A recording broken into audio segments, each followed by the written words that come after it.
The Sunday morning meander for a caffeine hit takes on a slightly different vibe. Just another normal day in Marrickville. Australia's Prime Minister-elect weary after a big night. Did you get much sleep last night, Al? I got a little bit. Jimmy Barnes did ring at 3:29am. But Anthony Albanese's message still easy to decipher. I want to change the way that politics operates in this country. The first order of business, making it official, with a trip to the Governor-General tomorrow, along with a band of 4 Labor lieutenants. They'll all be sworn into multiple portfolios tomorrow. Anthony Albanese already receiving briefings on the complexity of Australia's foreign ties before heading to Tokyo for the Quad meeting with the leaders of the United States, Japan and India. There is a change of government. There will be some changes in policy, particularly with regard to climate change and our engagement with the world. Will you be on the plane to Tokyo to join the new Prime Minister at the Quad meeting? No.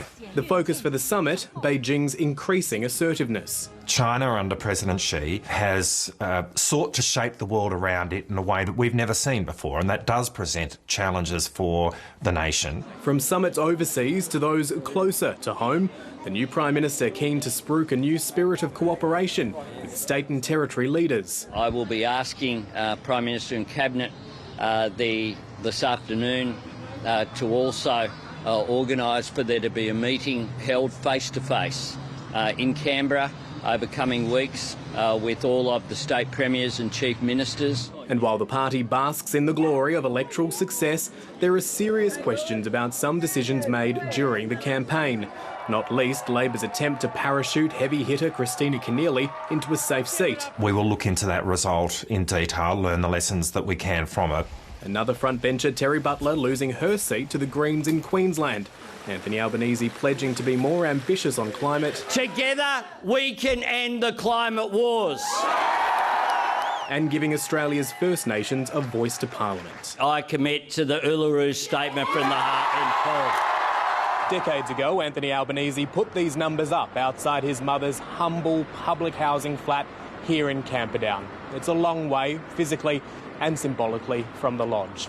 And after a campaign fought on issues of character, he now has the opportunity to put his rhetoric that he'll lead a government for all Australians into practice. My mother dreamt of a better life for me, and I hope that my journey in life inspires Australians to reach for the stars. A journey about to put him on the world stage. Great neighbourhood. Matthew Doran, ABC News, Sydney. A win is a win. This is the lowest primary vote for a Labor government we've seen. That can't be ignored. It's a result largely of this extraordinary shift towards independents and Greens. But there's enough support coming back to Labor in preferences now to put them on track for a majority of at least 76 seats.